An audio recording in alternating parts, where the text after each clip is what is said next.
Welcome to episode 91 of the People's History of Ideas podcast. Recently, I was invited to the University of Hamburg to give a talk and to attend a workshop which was focused on my research on global Maoism. The talk that I gave was titled Clandestine Transcripts of Revolutionary Globalization, The Shining Paths of Late Cultural Revolution Maoism. And this podcast episode is going to be that talk, although I'm re-recording it so that we have a little better audio quality. Before we start, I just want to let you know that this episode is going to be a bit more academic than what I usually go for in this podcast. Okay, let's get started. I'm going to talk today about two Peruvians who were in China at the very end of the Maoist era. They were Antonio Díaz Martínez and Catalina Adrianzén, both members of the Communist Party of Peru, or more precisely, the particular Communist Party of Peru, which became more widely known as the Shining Path, since there were at the time more than a handful of organizations calling themselves the Communist Party of Peru. Díaz and Adrianzén were in China for 2 years, from 1974 to 1976. After the Shining Path launched its People's War in 1980, they were both given leading positions, but were also both removed from the action within the first few years. Adrianzén played a leading role in Cusco and was arrested in 1982. She was brutally tortured and released in the late 1980s when she joined a good number of other Sendero refugees, including Abimael Guzman's parents-in-law in Sweden. Díaz Martínez was arrested at the end of 1983 in the department of Ancash, a few hundred kilometers to the north of Lima, and was later among the many Senderista prisoners of war murdered in the aftermath of a prison rebellion in 1986. My purpose in discussing their time in China is to make the case that there is a hidden story here about the concrete dynamics of the globalization of Maoism, which is of particular relevance for understanding the Peruvian Shining Path, but which also has some bearing on the various other manifestations of global Maoism in the post-Mao years. Adrianzén and Díaz were a married couple and took 3 children with them to China. She was an anthropologist and he was an agronomist, and both were faculty members at the National University of San Cristobal de Huamanga, the university in the Andean city of Ayacucho, which was the Shining Path's early stronghold. Aside from her anthropological work, Adrianzén was a committed feminist, and in 1973 she was a co-founder of the People's Women's Movement, the Movimiento Femenino Popular, the Shining Path's mass organization for political activism in and around the women's movement. Díaz was a bit older and quite accomplished. He was already 41 when he went to China. He had experience in international rural development organizations and in various domestic efforts at rural development, and it was precisely his perception of China's success at land reform compared to the failures of capitalist development which drew him to China. By the time he went to China, he was teaching classes where the only assigned text was Mao's Little Red Book. Now, this thing where Díaz Martínez and a number of other Senderista professors only used the Little Red Book of quotations from Mao Zedong and perhaps 1 or 2 other texts by Mao as their only textbook is often taken in a kind of decontextualized way as just another thing that was weird about the Shining Path. I mean, that was certainly my first reaction when I first found out about this. But it wasn't as weird at the time as I think it seems to most of us now. Firstly, the use of overtly political textbooks from the socialist bloc have been normalized in Peruvian universities after the reformist Velasco military regime normalized relations with the Soviet Union in 1969.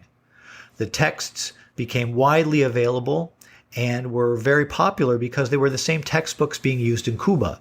Of course, the Cuban Revolution enjoyed widespread support on Peru's campuses. These Soviet textbooks, politicized as they were still usually more obviously topically relevant to the courses they were used for than was quotations from Chairman Mao Zedong. Which brings us to an additional piece of context.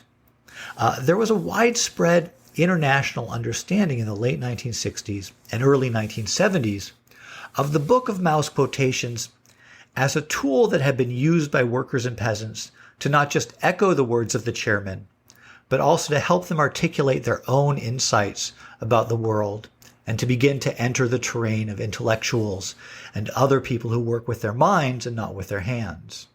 And so outside of China, the book served as a kind of totem of egalitarianism in terms of breaking down the barriers that working people faced in participating in mental labor. Fabio Lanza documents how this was the case even in the United States in the case of the Concerned Asian Scholars, which included some people who became major figures in the field of Asian history in the United States. So, if this was how the book was being seen by some people even in the United States Academy, then all the more so it makes sense that in Ayacucho, that Antonio Díaz Martínez would see the book as relevant to his students. The vast majority of students at the university in Ayacucho were the children of peasants and were benefiting from an unprecedented expansion of educational opportunities. For Díaz to hope that quotations from Mao Zedong could serve the needs of the children of Peruvian peasants, similarly to how he and many others understood it to have served as stimulation for Chinese peasants, may have been a bit mechanical and dogmatic, but understanding his actions in this light helps to give us an actual, perhaps relatable context for his actions, which I think is so important when thinking about the Shining Path. Especially because of how Sendero has been demonized, which is a direct result of the power relations and shaping narratives that has resulted from their defeat, there's this constant tendency to dismiss them as weird rather than to attempt to actually understand the context. Okay, that was a bit of a digression, but I think an illustrative one for thinking about the ways that Shining Path's ideologues, like Díaz and Adrianzén, used political materials coming out of China and how they used the Chinese experience more generally. Now, let's look at how they got to China and what they did there. Arrangements to go to China were made through the Chinese embassy in Lima. Peru had established diplomatic relations with the People's Republic of China in 1971, so there was no problem with there not being an embassy to go to. In fact, the Shining Path and all the other Maoist parties in Peru all had long-standing relations with the Chinese embassy and with the informal diplomatic apparatus that was present before the embassy was established in 1971. This was because Chinese magazines like Peking Review and China Reconstructs in their Spanish language editions played an important role in the political work that the Shining Path conducted. And the Peruvian Chinese Cultural Association, La Asociación Cultural Peruana China, served as a clearinghouse for these materials when they arrived in Lima from China. All the various Maoist groups would converge on this cultural association, which predated the establishment of the Chinese embassy, but then was associated with the embassy after 1971, and get their materials. So at the end of every week, the weekly Peking Review issue that arrived, along with whatever else came in, which had been printed the previous week in Beijing, would undergo a 14-hour car trip to Ayacucho. In Ayacucho, these materials filled a void.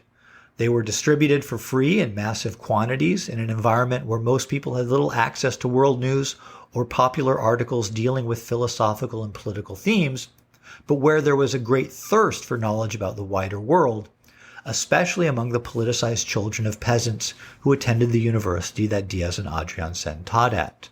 So, this connection that already existed between Sendero and the Chinese embassy was very important in bringing all this Chinese material to Ayacucho and filling this void in the intellectual lives of many people. And of course, this greatly facilitated Sendero's efforts to build a mass base of support there.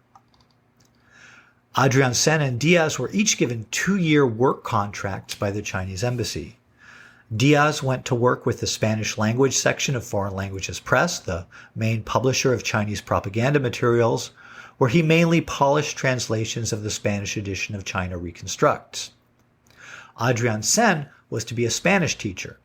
In addition to fulfilling the duties associated with their jobs, Adrianzén and Díaz found time to travel extensively, visiting a good number of important institutions and development projects. These trips are documented in a book that Antonio Diaz wrote after the trip, China, the Agrarian Revolution, which was published in 1978. This book can be read as a public narrative about the transfer of Maoism to Peru. Diaz documents his and Adrianzén's travels around the country, through which he learns about the various forms of rural development taking place, with an emphasis on how various initiatives associated with economic development went hand in hand with political campaigns to raise the political consciousness of the workers and peasants. Some of the places that they went were standard stops for foreigners who were interested in China's development. They spent a week, for example, with the Dazhai Production Brigade of the Dazhai Commune in Shansha Province. This production brigade was well known for having made a poor and mountainous area very productive. They had done this through a massive effort of labor mobilization combined with the effective deployment of creativity and thoughtful organization. The creativity and thoughtfulness, as well as the motivation to engage in heroic self-sacrifice and labor efforts, were credited to the high level of political consciousness and dedication to continuing political study and struggle of the Dazhai peasants. In 1963, a slogan was launched by Mao to learn from Dazhai in agriculture. This remained the basic slogan for Chinese agricultural policy until Mao's death in 1976. As a result, large numbers of foreigners also showed up to learn from Dazhai. Between 1964 and 1978, 25,478 foreigners are documented to have visited Dazhai, coming from 134 different countries and as members of 2,280 visiting groups. If each group had only stayed for a day, that would be one group about every 2.5 days. But many visitors stayed for more than a day, so there was clearly just a constant stream of foreigners coming through Dazhai. Diaz and Adrianzén spent another week at the Red Flag Canal, a 71-kilometer-long canal that functions as the heart of a 1,500-kilometer-long irrigation system. The Red Flag Canal serves what was a very poor region, very mountainous with bad soil and difficult to irrigate. Similar to Dazhai, the Red Flag Canal was the product of enormous raw effort by large numbers of workers putting in incredibly long hours under difficult and dangerous conditions, combined with remarkable engineering creativity. Once again, both the motivation behind the massive mobilization of labor power for the effort, the long hours put in, and also the considerable mental effort put into figuring out how to make the project work, were credited to the peasants' high level of political consciousness and internalization of the values of Marxism-Leninism Mao Zedong thought. Diaz and Adrianzén also visited less well-known production brigades and people's communes, tractor and fertilizer factories, a reservoir built not far from Beijing, and a state farm near Tianjin. Diaz even spent several days at the May 7th Cadre School, which people who worked at Foreign Languages Press were sent to study Mao Zedong's works and reconnect with the agricultural reality of the vast majority of China's population. May 7th Cadre schools are often described as labor camps, and no doubt many people who didn't want to go to them experienced this re-education through labor as a harsh punishment. But Diaz, at least, was quite enthusiastic about it. For a Maoist agronomist like him, there was really little better in life than going and spending the day working in the fields and studying Mao's works. So much of the book is taken up with these travels and descriptions of the various ways in which China was developing its countryside, bettering the conditions of the people, and how this was being accomplished through the heightened political awareness of the Chinese people under the leadership of the Communist Party. And this was portrayed not just as something going on in China, but also as, this is what we can do in Peru if we have a communist revolution in Peru. The lessons taken from the Chinese experience are all presented in universalizable form, not as something particular to Chinese history or culture or society at all. If you are looking for a book that shows the Shining Path's vision for the economic transformation of Peru in the wake of a successful seizure of power, this is that book. So, this is the public transcript of Diaz and Adrianzén's time in China. I want to make the case for a hidden transcript here as well. But since the term hidden transcripts has already been taken in order to describe forms of resistance that are much less direct and organized than communist revolution, I chose the term clandestine transcript for the title of this talk. So before I move on to say why I think there's a clandestine transcript here and what its significance is, I want to talk about what was going on in China while Díaz and Adrianzén were working there and traveling around and documenting all the rural progress being made in China. These were the last 2 years of the Cultural Revolution decade. The ins and outs of China's various political shifts after the revolution's triumph are beyond what we can get into here. But I do want to give just a little context for people who don't study Chinese history, because otherwise I just don't think there will be context for understanding either what was going on in China or what Díaz and Adrianzén took away from their time in China. Basically, when the Chinese Communist Party came to power in 1949, the basic idea was that this building socialism thing had already been figured out in the Soviet Union, and that with the help of Soviet experts, China could quickly modernize its economy and enjoy the benefits of progress. By 1956, two things had happened. During the early 1950s, the Soviet economic model had shown itself to have a lot of problems and to require quite a bit of modification. Then, the real break with Soviet thinking about the nature of socialism and economic modernization began in 1956, when Soviet Premier Nikita Khrushchev delivered his speech at the 20th Congress of the Communist Party of the Soviet Union, denouncing Stalin's legacy. Stalin had died in 1953. The crisis of the socialist bloc, heralded by Khrushchev's speech, was soon expressed in revolts in Poland and Hungary. Khrushchev responded to the crisis of socialism by announcing policies of limited openness in society and the promotion of the production of more consumer goods to placate the wants of the masses. Mao, on the other hand, saw this outlook as retreating from socialist values and embracing what was called bourgeois right. I'll explain how Mao understood this term bourgeois right in a few minutes here. Mao saw Khrushchev as responding to crisis by moving backward and embracing the values of the capitalist past, rather than pushing forward into a socialist future. And eventually, Mao declared that capitalism had been restored in the Soviet Union.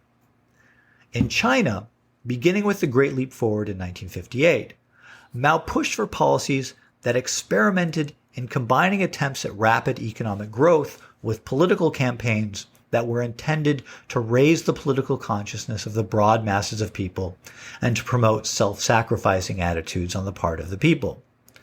These efforts were experimental and involved reorganizing the economy and basic institutions of daily life so as to reinforce values of community and a sense of shared purpose in modernizing China as part of participating in the global movement for the liberation of oppressed peoples. If the experience of work and daily life in the Soviet Union had so easily allowed for a restoration of capitalism, Mao was determined to create more clearly revolutionary conditions of life in China, which were opposed to the atomized selfishness that characterizes life under capitalism. However, nothing like this had ever been done before, and the first attempt at the society-wide implementation of these experimental ideas led to a massive famine, and less idealistic leaders within the Chinese Communist Party took over the day-to-day affairs of running the state in the wake of the Great Leap famine. This retreat from radical and experimental policies back to a more pragmatic approach to daily life and economic development in the early 1960s, however, led Mao and other radicals within the Communist Party to fear that China itself was at risk of capitalist restoration. In opposition to this hegemony of the more conservative wing of the Communist Party, Mao initiated a massive political campaign to mobilize the masses to overthrow the capitalist rulers within the Communist Party. This event was known as the Great Proletarian Cultural Revolution. At the beginning of the campaign, many of the theoretical propositions for how capitalism was being restored and how this could be prevented were quite vague, and the beginning of the Cultural Revolution decade, which lasted from 1966 to 1976, was extremely chaotic, as mass mobilization and much accompanying violence took place outside the established channels, and with the authority of much of the Communist Party thrown into question, there was much room for different initiatives and interpretations for how to respond to Mao's call to overthrow the capitalists within the Communist Party. This period of mass mobilization and widespread unrest is what usually comes to mind when people talk about the Cultural Revolution, but it was basically over by the end of 1968. There appears to have been a hope on Mao's part that in the swirl of all the chaotic movement of Red Guard activity, that a new way of conceptualizing socialism would arise which might reinvigorate Chinese society and steer it off the path to capitalist restoration. The unleashing of the Red Guard movement can be seen as a kind of desperate throw of the dice, or a Hail Mary pass, to use a term out of American football. I think this shows through in these comments that Mao made to a visiting delegation from the Albanian Workers' Party in May 1966, just before the Cultural Revolution was initiated. Quote, "My health is quite good, but Marx will eventually invite me to visit him. Things develop independently of man's will.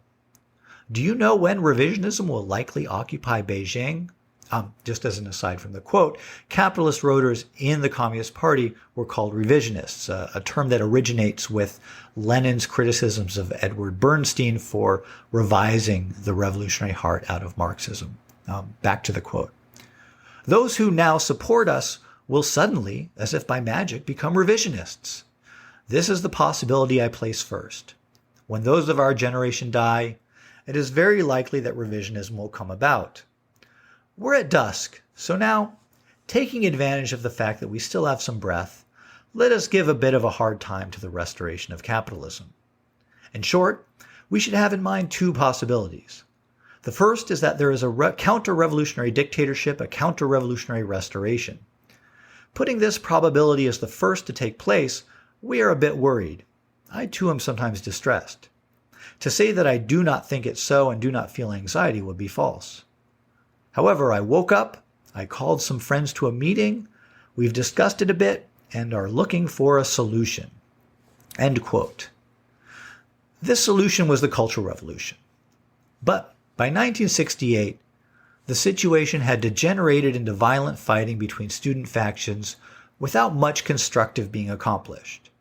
While the figures who were most closely identified with the capitalist road, most prominently Vice Chairman of the Communist Party Liu Shaoqi, had been deposed from office, the mass movement of student rebels had not given rise to new organizational forms or ways of conceptualizing socialist society which might set China firmly on a path to avoid capitalist restoration.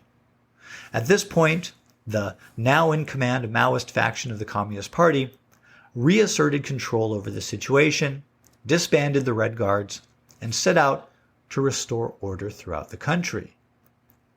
However, the basic problem had not been solved. Even if some individuals had been dismissed, what would prevent, as Mao put it to the Albanian delegation, those who now support us suddenly, as if by magic, becoming revisionists?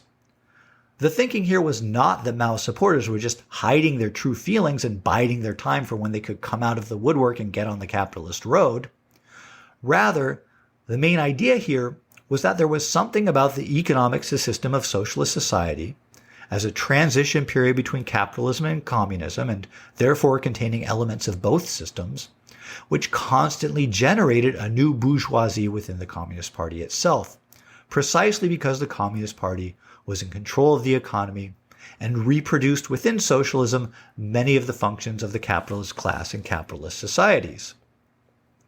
This was the basic premise of Mao and his closest followers, but it had only been articulated in fits and spurts, particularly in Mao's reading notes on Soviet economic texts. The thinking was not totally consistent and was rather tentative in its most radical conclusions about the potentially counter-revolutionary role of the Communist Party within socialist society. As the Cultural Revolution entered a relatively more placid phase, one of the main tasks for the Maoist left was to more fully flesh out a new political economy of socialism. The idea of capitalist restoration in socialist countries was a thesis in need of a proof. All the chaos and violence of the first years of the Cultural Revolution needed to be justified and explained in a better articulated and more thorough way. Mao's reading notes were a starting point, but only that.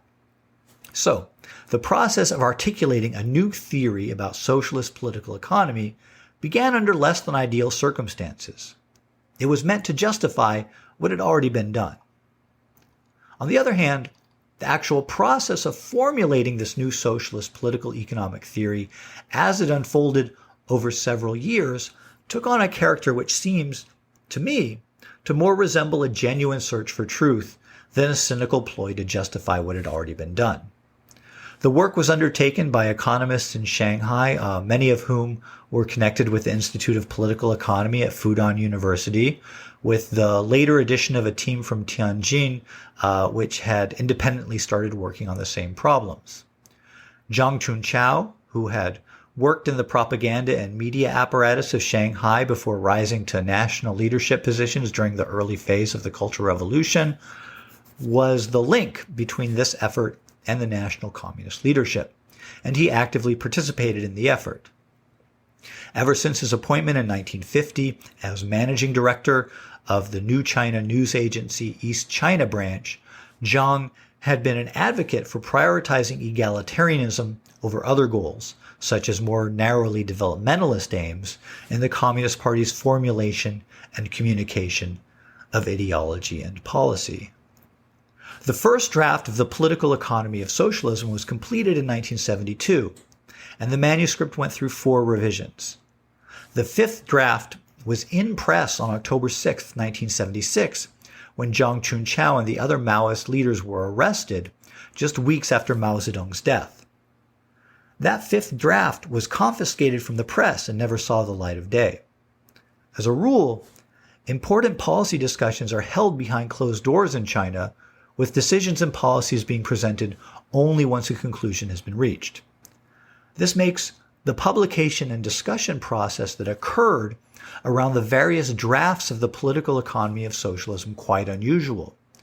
Each draft was published in limited runs and circulated for comment.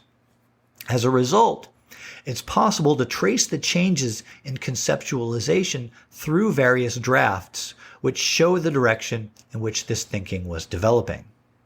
The first draft contained many contradictory notions, with ideas inherited from Stalin's economic problems of socialism in the Soviet Union and from Soviet economics texts sitting side by side with ideas derived from Mao's critical notes from those texts. For example, commodity production was, per Stalin, presented in this first draft as something qualitatively different under socialism than under capitalism because, well, just because it was socialism after all. This was the sort of circular logic that characterized much Soviet thinking. On the other hand, reflecting the political need to identify some source of a new bourgeoisie within socialist society to bear out Mao's comments about there being a capitalist class generated within the Communist Party, the draft grasped at straws for identifying some source of a new bourgeoisie that was not rooted in commodity production, essentially abandoning an economic explanation for how a new bourgeoisie might be generated anew under socialism by pointing to the continuing ideological influence of capitalism and relatively marginal activities such as the black market. After all, peasants who surreptitiously carried on some sideline production hardly explained how leaders at the highest level of the Communist Party had become political representatives of capitalist relations of production. The 1976 draft of the manual had changed considerably. In this draft, which we know only from the substantial excerpts which were published in order to be subjected to public criticism after the arrest of the Gang of Four, socialism is presented as a transitional society with elements of both the capitalist past and the hoped-for communist future. Essentially, the thesis this draft put forward was that unless a constant struggle were waged to restrict what was called bourgeois right, that capitalist relations would reassert themselves throughout society and the socialist society would fall back into capitalism, with the leaders of the Communist Party who controlled the economy and who failed to restrict bourgeois right becoming a new capitalist class, regardless of their consciousness of this fact or not. Bourgeois right was an expansive term as used in the text, and essentially referred to all the oppressive social relations that remained in society. Just like under capitalism, commodity exchange, that is, the exchange of items of apparently equal value, served to disguise unequal relations between people as equitable relations between things. In a major break with prior theory, the Shanghai group now contended that collective or state ownership did not fundamentally alter the character of commodity production and exchange.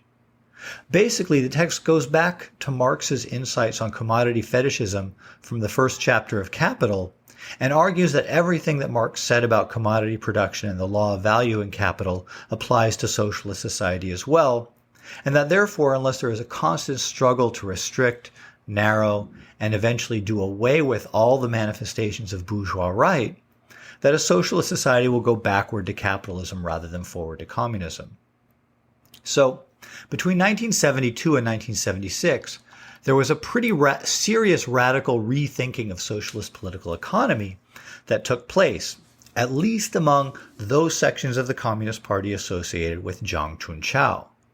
Now, at this point you might be wondering, what does this have to do with Catalina Adrianzén and Antonio Díaz Martínez?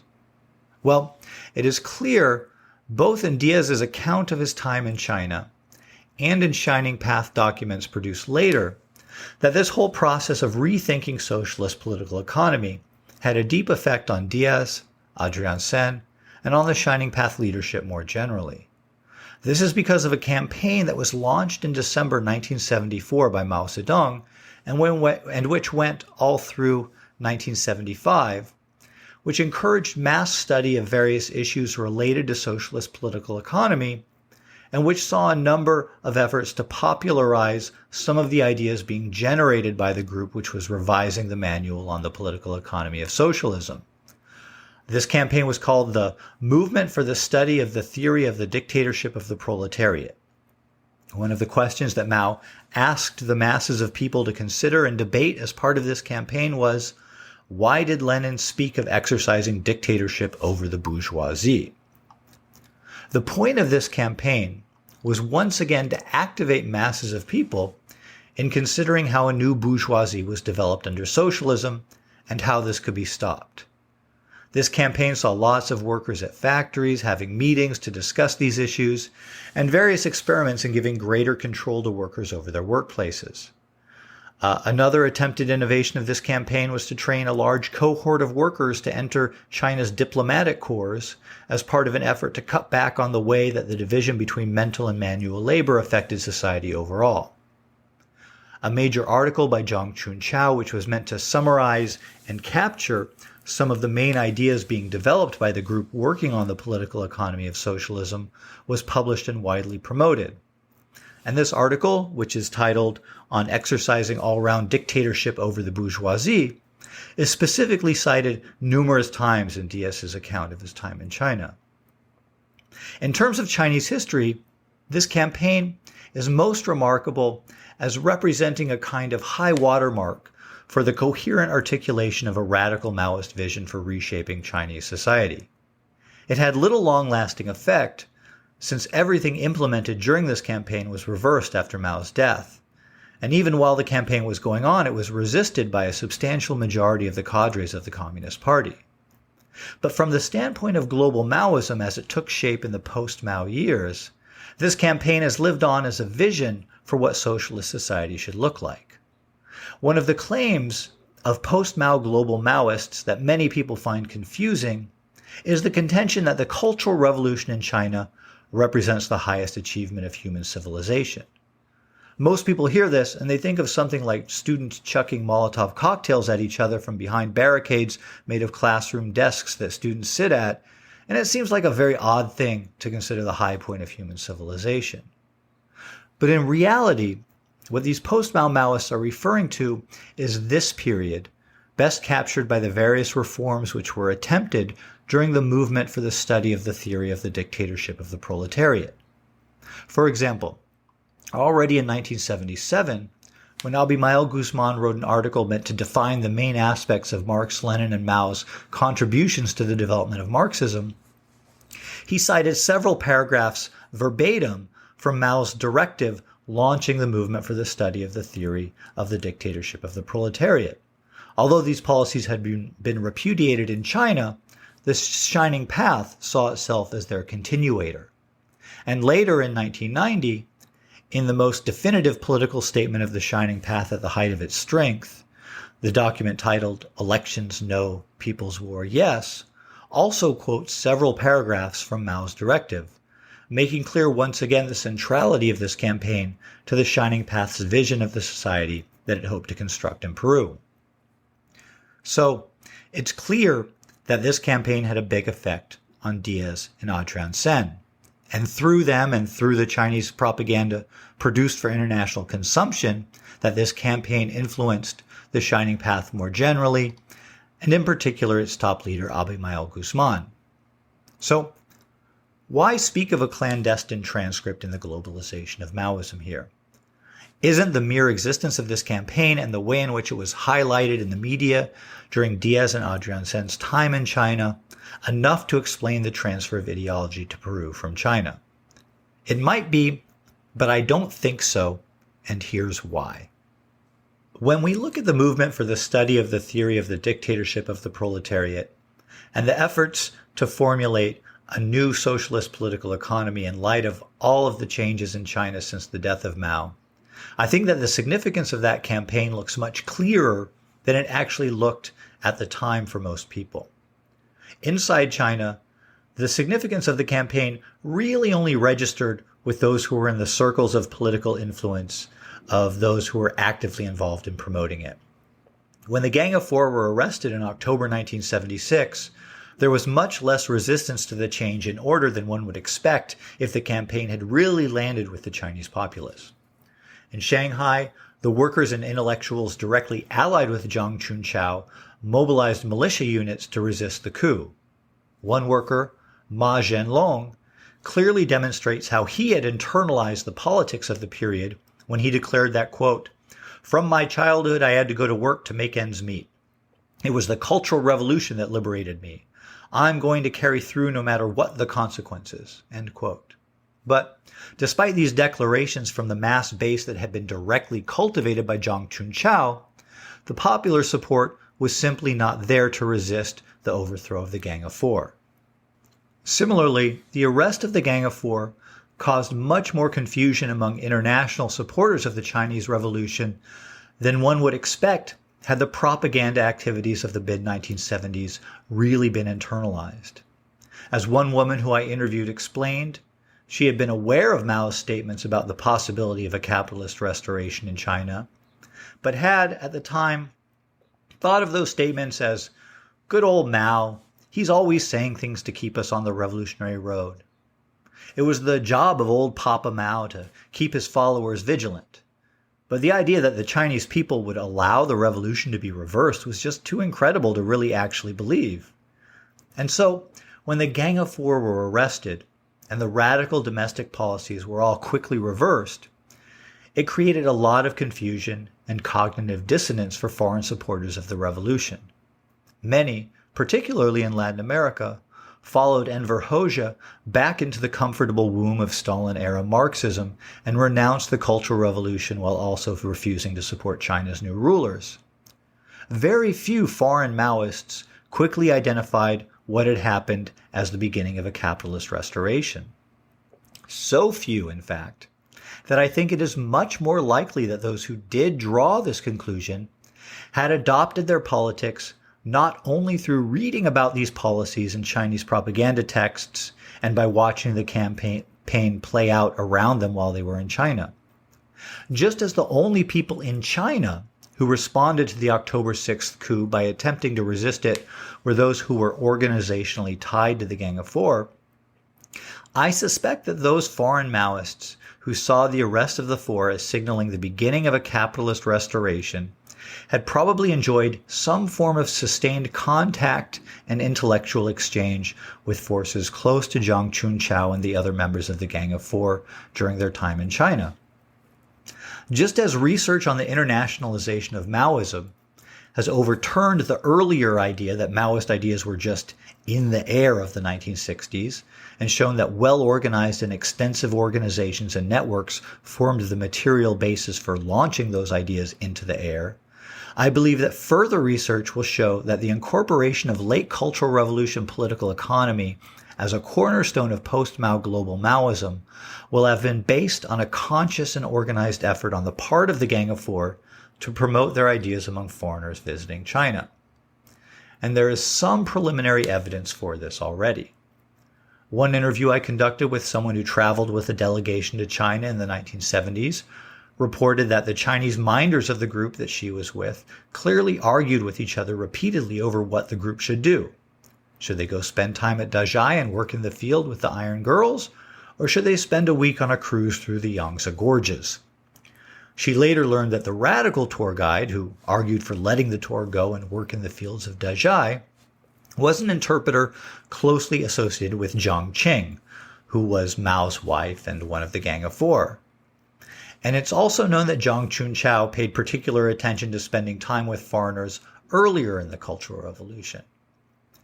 But more research is needed in order to either confirm or disprove this hypothesis. And if it is confirmed, to flesh out the character of the exchange.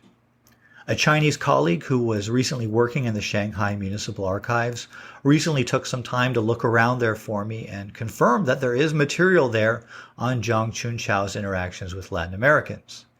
And another Chinese historian has indicated that there may also be material in Nanjing where some Shining Path members, including Abimael Guzman, received military training, although it is unclear if any of that training occurred during the 1970s.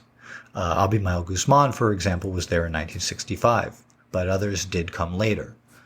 Now, I have heard some North American and European historians claim that this topic is verboten in China, and there are some stories of archival access being denied. But I also know Chinese historians working on related topics and have personally received encouragement from Chinese historians to pursue this line of research. I'm not sure what to make of these contradictions and whether at the end of the day I or someone else wouldn't be allowed to pursue this research in Chinese archives. I guess we'll see.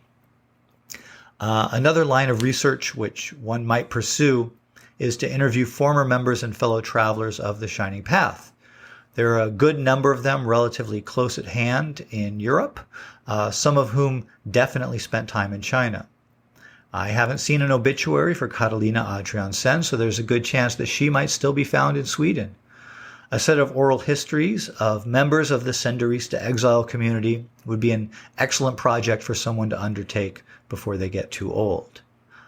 More and more of them have been released in Peru as well, although the conditions for interviewing them there are much less hospitable than here in Europe.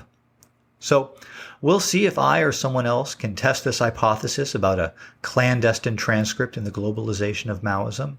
If confirmed, this would shed new light both on the activities of the radical Maoist faction during the Cultural Revolution in China and on the way in which post-Mao Maoism took form and adopted a vision of socialist society, which has given the Maoists a remarkable resilience in the face of the collapse of other Marxist theories of revolution. All right, that's the end of the talk.